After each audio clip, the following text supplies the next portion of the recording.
Hi, it's Kathleen from Bailey Academy, mom of 5, homeschooling 2 of them, ages 12 and 14. I did a short 8-minute video not that long ago giving a quick update on where I've been and also changes or updates to our curriculum or what we've been doing for school. But I wanted to go a little more in depth, give you some more details, share what we've been using, what we aren't using anymore, why, and so on. So if you haven't seen that video, don't worry, because I'll cover some of the things that were in that video. If you did happen to see that video, some of it will be the same, but I'm getting more in depth, like I said. So first we're going to talk about my grade 6. So for math, we have been using, take these a little closer to me, the Learn Math Fast program. And last year, and was it the year before that we started? I can't remember exactly how long I've been doing it now. I recently did an update video, which I will link in the description, that shares more about like how we've been using it and stuff like that. It was a giveaway. It's not a giveaway anymore, but you can still get information from it. What we've been doing though is we realized that we kind of went too fast. So we've been backtracking. This is the volume 1, the only book that comes with an extra worksheet book, and it has lots of worksheets for extra practice. So we've been using this and just going through, skipping some, deciding, like kind of figuring out what's too easy. Then we go on the next thing. If it's too hard, we do some more practice of it. Right now we're doing long division, practicing how to do that. But soon we will be done the review book, or using this as a review book. And then we will be jumping back into book 2, which is fractions and decimals. We did the book before, but my daughter doesn't remember any of it or how to do stuff, or at least seems to forget stuff. So we're going to go back over that. She's only in grade 6, so if she finishes, doesn't even finish that book this year, that's okay. We can finish it in grade 7. Then, because in Learn Math Fast, the 3rd book is pre-algebra. They do geometry after pre-algebra, which seems very odd, but seems to work. Well, worked for my son, who's currently now doing book 5, which is algebra. So anyways, so I don't care if she goes to pre-algebra until grade 8 even is fine, or half a grade, part of grade 7. So we're just going to take our time, make sure that that's the whole point of Learn Math Fast, is that you don't want to have gaps, because then you can't do the further along things. So we're going to work on that. I'm just seeing what I wrote down here. Yes. Okay. So for ELA, okay, at the start of the year, we started with Hearth and Story level 5. Because level 6 didn't include spelling, and I wanted her to do spelling. That was the main reason. Also, the writing seemed too hard. So we started with Hearth and Story number 5. The brain food that comes with it is basically in grade 5 or level 5 is logical fallacies, which we've covered many times, and I have other things to cover. So that kind of got boring, and then later it covers other things like reading and writing about a biography of someone, and we just haven't got around to doing that. We just ignored the brain food. And then the writing number 5 was too hard, so I purchased writing number 4 to go with the rest of number 5. And that seemed to be better, but I don't know. It's nothing wrong with Hearth and Story. Like, I like the way that they have it written out and laid out, and they have an amazing price point for it. I think my daughter's just very picky in what she does and doesn't like. She pretty much doesn't like any part of school. She's not one of those kids that enjoys school, which is weird to me because I loved school. But she finds me weird, so. We found something that we're doing right now. And if it continues to work for the rest of the year, we'll do it next year. Instead, again, I'll keep Hearth and Story. We can always go back to it or use parts of it as needed. But from a YouTuber called Simply Learning Together, I can't remember what her actual name is if she shared it. I will link her in the description. But she was talking about using the literature, the books that you're reading to do your grammar and your writing and your vocabulary / spelling, things that the rest of ELA, basically, instead of having a separate curriculum or even an all-in-one curriculum for it. So we were reading nonfiction this year, but we sort of took a break from reading and weren't doing it over the last couple months. So she decided, we have read Harry Potter books through 1 through 3 previously, but she decided that she was interested in reading it again.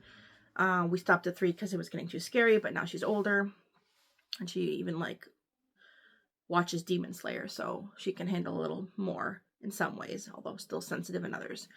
So we started reading Harry Potter, And after the first like 9 chapters, I found this video that I will link below from Simply Learning Together, where she talks about making like your own curriculum almost from the books that you read.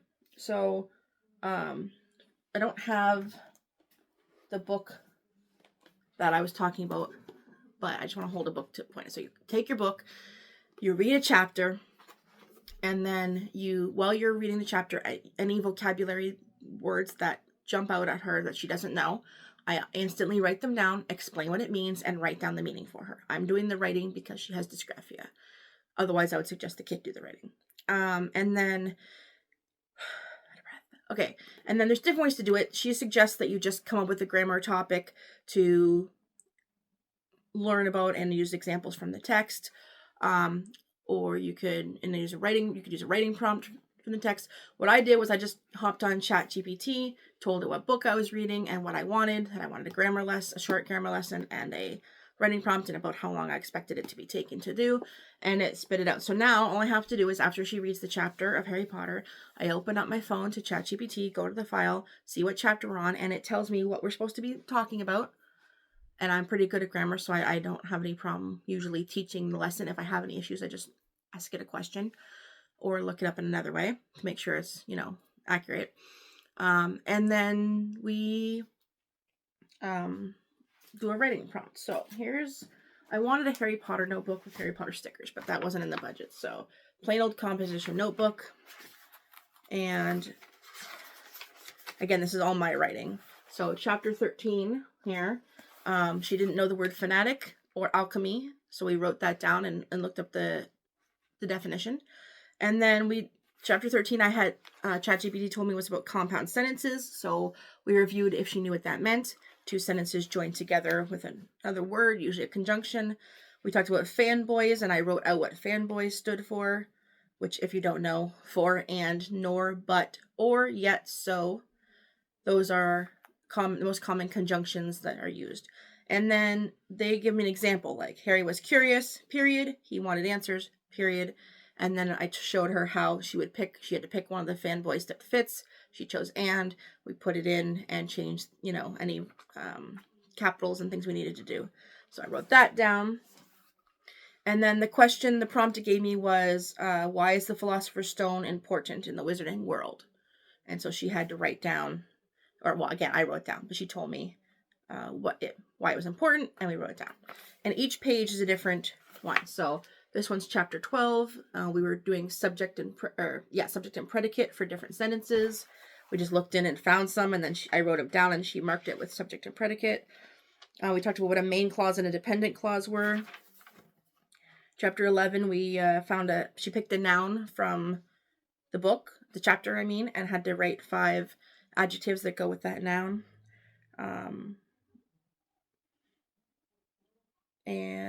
Chapter 10 was talking about common and proper nouns, how like Harry, privet, drive, and Halloween were capitals, and other ones that we had were not, like holiday and street and boy. So that's what we're doing right now. And we're going to continue that for the rest of the year through the rest of the Harry Potter books. We are done in the end of June. If we're not done the Harry Potter books by June, we're going to try to read them throughout the summer, not with work, just to do them, just to finish them up so that while we're interested in them and remember what happened, and also so we can do other books in the fall. So that is what we've been doing for ELA, along with one other thing that I'm going to show you in a second. It's the only time she's ever even somewhat liked ELA. So I like the idea of using a book she likes and doing it based on that book. I think it's better as to do grammar and writing with literature, because that's how we do it. Like you learn it all separately. Sometimes it's confusing, and our brains are like, nobody does just grammar except for when you're doing school. Grammar is part of your writing, part of your composition, part of your reading, stuff like that. So it makes more sense. The other thing we're doing for ELA is this Latin root words thing that I shown before. I bought it on Teachers Pay Teachers from the Little Ladybug shop. So it has a list of Latin and Greek root words, although we're doing Latin right now. And then for each page, it has one of these I think, you know, you could cut them out and you could hang them up if you wanted around the classroom, if you're using it in a classroom, but we're making a book out of it. So for each one, like this is what we're going to do next or after March break. So root word of the week is Foley. And she's going to write the definition, which I have on the paper here. It means leaf. And then she thinks of 3 words that have Foley or some version of it in there. And if she doesn't know them, there's a couple here. We can also Google some. So like foliage or defoliant. I've never even heard of that one, but foliage I know. And then she writes what the meaning is. And then she writes the root origin as Latin and draws a little picture of one of the words. And we're doing that for every day. And then we're going to do the Greek ones and we're going to put them all together.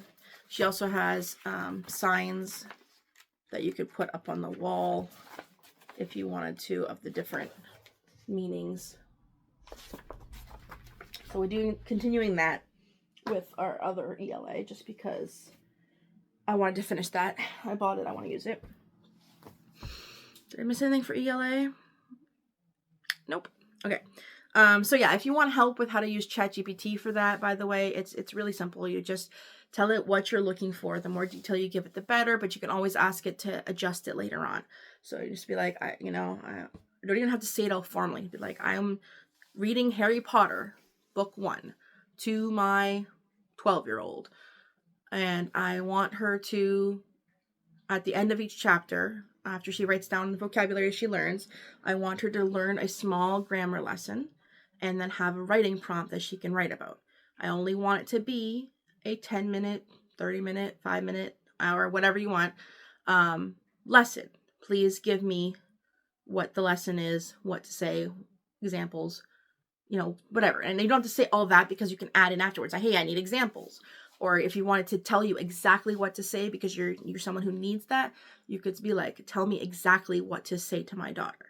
It will give you that. If you just want point form generics, then you can ask it for that too. And as you use ChatGPT, it gets to know you better. And so, or any other AI, gets to know you better and will, you know, input things. Like it knows I'm a homeschool mom from things we've talked about. It knows about, you know, what injuries I've had as we talked about health issues and stuff like that. So when I ask it something, I'll be like, oh, since you're a homeschool mom, you may want to, you know, use this as a lesson plan, even if that's not what I was asking it for. And then sometimes it gives me cool ideas like that. So that's neat. Moving on. If anybody has more questions about how to use ChatGPT for homeschooling, let me know. For science, I briefly mentioned this in the other video. So I have my little forensics folder here. We were doing Cactus Curricula's first, mystery. Not working out for us. Although you can use it solo or in a co-op, I personally think it's better in a co-op, or at least in your own family of a few children, and children who like more open-ended things. My daughter wants to learn something, to do a science experiment, to move on. She doesn't want a mystery. She just wanted to know who done it, not figure it out for herself, write a story her own way. That just wasn't for her. But otherwise, it looks like it's a cool curriculum. Then we were going back to our Forensics Illustrated. That's what this is. Free online high school curriculum that I obviously wasn't doing exactly because she's not in high school, but I had printed off all the papers of things to read in here, and there's experiments, and I made notes at the back of other things I found from other books or other websites that I wanted to add. So I think she's starting to get sick of forensics, or not sick of it, but like sick of the talking part of it. She just wants to do some more experiments and maybe learn some more interesting facts, play some games, and then move on. And school is getting closer to done. So I'm going to, when March break is done, we're going to look at what I have left that, no matter what section it's in, that looked fun, that I didn't want to miss. For example, we just did a autopsy of a pickle, and that was hilariously funny. I will input a picture here of doing that, and it was so much fun. It was just really fun. So yeah, she wants to do fun stuff like that. So we're almost done with that. That's science. Okay, for geography. We were originally, the beginning of the year, doing a Canadian curriculum from True North Academy. I love supporting Canadian creators, and it seems like a good curriculum. I think my daughter was just a bit old for it, and it wasn't quite what I was looking for. I don't have it with me because I can't find where I put it, but it's a PDF. I printed it off, and it's basically goes over some couple of basic things about Canadian geography, but then it goes over each province and territory, and you learn some basic, facts about it. It has like word searches and like fill in the blanks and stuff like that. My daughter, I don't know, it just wasn't for her. I really think it's more geared for younger kids, and I think she was a bit old for it. So we skipped finishing that, and then we jumped into 180 Days of Geography, grade 6, mostly because I had got this for review a couple years ago and never used it. So now that she's in grade 6, I was like, oh, we can use it. And it's okay. I mean, it's a workbook, so workbooks can get boring, but it's not bad. It does like as if you're going to do it 5 days a week every day. So like we're not doing it as it says, but like, the first activity was drawing your own map, and then there's things like coloring in the map and giving yourself a legend and answering some questions. And I like that it's concentrating in, it's world geography, so it's concentrating in areas we've never talked about. There's Venn diagrams, there's lots of maps. Like, this one's a map of Russia and China, India area, and then it asks a couple questions. And but we don't do a lot of writing because of the dysgraphia, so I mostly did most of these questions verbally. And we only made it to page 38, so we have decided to stop this. Not because there's anything wrong with it, more so because this is world geography, and I'm planning to do guest hollow high school geography and cultures with both my children next year, even though my youngest one will be in grade 7 and will not be in high school. I'm going to do the same thing I'm doing with history, which I'll be explaining this in a bit, where we do it together, but the high schooler does more and more depth work or harder books or things like that. And since we're going to be doing world geography next year, I didn't see the point of doing world geography this year at the moment, especially when she barely knows Canadian geography. So what I'm doing at the moment is I already had these free Canadian maps. This is from Layers of Learning. I don't have their curriculum or anything. It's just a freebie from their website. I have it in one of those page protector reusable things, and then I put it on a clipboard because we've been doing school in my bed. So, and it has, I'm having her label it. So she labeled it with the provinces, territories, oceans, rivers, lakes, anything she could remember, cities. And then I went over the ones she forgot. And then next week, we're going to do the same thing where she writes in the one she knows, go over the one she forgot. And we'll eventually, when she's got the provinces, territories, oceans down pat, we'll focus on the cities. When she has that down pat, maybe the Great Lakes, things like that. So I want to make sure she knows her Canadian, obviously the geography is not just this, but at least her mapping of where things are and how Canada looks. And then if we still have time for the year, we'll cover some other Canadian geography things like the regions and landforms and stuff like that. But this is mostly what I wanted to learn at the moment. So that is what we've been doing for geography. I may also take some freebies from Twinkle. Well, they're not free. I meant I'll get some resources from Twinkle to use. Okay, for history, we are using Curiosity Chronicles Early Modern History Part 1 with her brother. It's going great.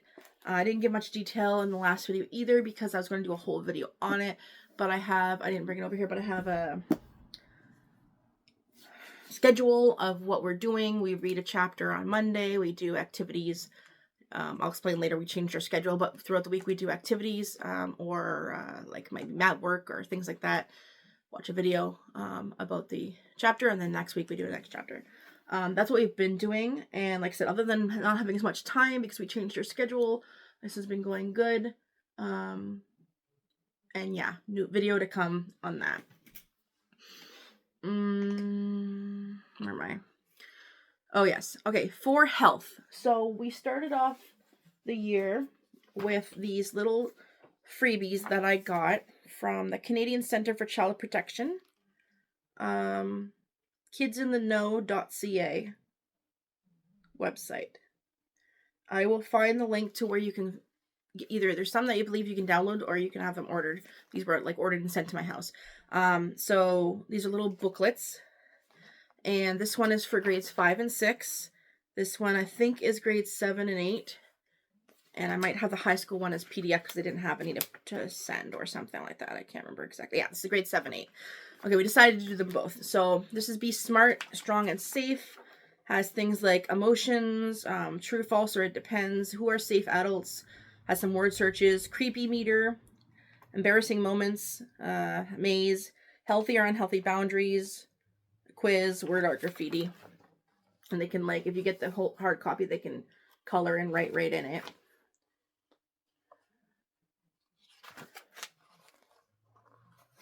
So we did whatever parts we wanted of this. I skipped a couple spots, but most of it was all right. And then the second one, what's the deal? Train the brain, big feelings, self-check-in, stand up to bullying, dating relationships, personal boundaries, serious issues, getting help, boundaries and healthy relationships. And even though she's not dating at age 12, she decided she wanted to hear about that, so we talked about it a little bit. She seemed to know most of this stuff already, so. So I'll put where you can get those in the description. If I forget, let me know. And then when we finished those, I had this book already, so we moved to this, Why Shouldn't I Eat Junk Food, which is a little book about nutrition. It's not just about eating junk food. But she didn't really like this book, and we stopped reading it. For one, she knows a lot of this stuff, but also some of the way the things were worded were making her feel upset. So I won't elaborate on that, but it's an okay book. Just a little thing here. A little tiny book. Colorful. And has little side notes and things, which are fun. So there's nothing wrong with this. This isn't an Usborne book, but it's old, so I don't know if they still make them. One I got, at a thrift store. So yeah, it's not bad. It's just not amazing. And then we got sick of that, so I'm trying to think about like what kinds of health we haven't really talked about too much. And it's been a while since we talked about puberty and everything, and I went over that a long time ago. But I didn't like completely talk about where babies come from. So we talked more about that. I didn't use any specific book or program. We just chatted about it, answered questions, stuff like that. Made sure she knew the basics while she fiddled with stuff sitting side by side so we didn't have to look at each other to help her feel more at ease. And now we are talking about how pregnancy works because she's the youngest, so she's never seen me be pregnant. And that will never happen. So this way she can learn. So I got some resources online that I have that I've been using and talking about, answering her questions and stuff, how pregnancy works, and how the baby grows inside. Like I have a a PowerPoint. I'll see if I can find where I got it from and share it in the description, but it talks about like where, all the different, like they grow this big and then this big, and when they grow brains, hearts, when they can hear, when they can move, when they can breathe, that sort of thing. Or however it goes. So that's what we're working on health. Last couple things. I know this video is getting a little longer. So we started off the year doing tech class. I was trying to teach her like how to use Google Drive or how to, start up a computer or how to anything like file names. We never really had time to fit it in very often, so we didn't do very much of it. And then since then, she started a YouTube channel and has got over 1,000 subscribers. So I'm going to check that off as tech completed. And for music and art, we had that planned, never ever did any of it. I think I said one day. I just planned too much this year. Excuse me. Planned too much this year. We never had time, but I'm planning to just, I'll explain the second our schedule change. And so we're going to do some watercolor stuff on Thursdays for the next couple weeks. Plus we did some like music and art when it comes to like history, like things that we did for history. So yeah, the schedule. We were doing school 4 days a week. We still like our Fridays off, but I never get around to the enrichment stuff that I want to do, the stuff that would be in like a morning basket. So we are doing school 3 days and doing like more of the different, like more math, more ELA per day. So we only do it 3 days. And then Thursday's enrichment day is what I'm calling it, but it's almost like morning basket all day. I mean, we don't do it all day, but you know what I mean. So that's where I include I'm going to do a separate video on this, but include books about studying or social and emotional learning, or anything really that I want to include. Holiday, where am I here? Holiday, you know, if a holiday's coming up, like when Easter's coming up, we might do an Easter activity. Really, that could be the day if we do any field trips, like things like that, this enrichment day. And yeah, I'm just going to talk about my grade 9 now and how he's doing. So first of all, math. We started, I forgot to grab it, but we started semester 2 with math, in which we decided that we're not doing next year. Math will be all year because he completely forgot practice some of his stuff. We were using Learn Math Fast, and we started off with a review of fractions and pre-algebra, and we just started the algebra book, which is book 5 in Learn Math Fast, and it is a gentle introduction, and then before it gets right down to it. So right now we're just going over what's a variable, what's a coefficient, how you have to have like terms to do things with them, those sorts of things. So we just got started, and then next week is March break, so we will be getting more in depth into algebra after that. So since it took us so long to get into it, and we only did a half semester, we'll probably be doing some of algebra next year as well, before we jump into the next book, which is book 5 is algebra, book 6, one of them's geometry, maybe 7 is more algebra, I don't know, something like that. Anyway, so yeah, it's 3 books over 3 more years, so we should be able to fit it in. And where am I? Math. Okay, so ELA, English, finished, was last semester, so it finished. We had nowhere near as much reading as I'd planned. We were reading together because he had trouble comprehending when he read by himself sometimes, although I'm thinking some of that was just, I'll get to touch on another video, but I think he could have done more than he did by himself. And we focused on nonfiction this year, so we had some nonfiction books we read. Somewhere I have a video of the books that we planned. We didn't even finish a whole book. We've started one, we didn't like it, moved to another one, barely read it. I don't know what happened. So I'm not happy about that. The grammar and vocab that we were doing, which was a free document online, they were okay, but I think his, especially his vocabulary, is really good anyway, so I didn't really need that. And his grammar, you know, I found that grammar out of place without writing is just kind of pointless. I'm not sure about what we're doing for next year. I mean, I have some ideas, and we'll be doing curriculum picks coming up this month, I think it is, or early next month, depending on which one's English language arts. So I think I know where I want to go, but I am definitely not really pleased with how English ended up. For science, he did computer science. We started off using code.org, but it's very labor intensive. It's something like it's for the teacher, how to teach it to your kid, which I was fine with, but it was just so complicated and confusing and how to use the web page. I just never kept where I was, and the few activities that we did do, he knew anyway, so I was basically teaching him stuff he already knew, and basically he was teaching me because I didn't know what I was doing. So that didn't work. Then I had the coding book, those my big fat, or everything what is it called? I'll put the picture here. Those things. He was reading that, but it's all stuff he knew too, so that didn't work.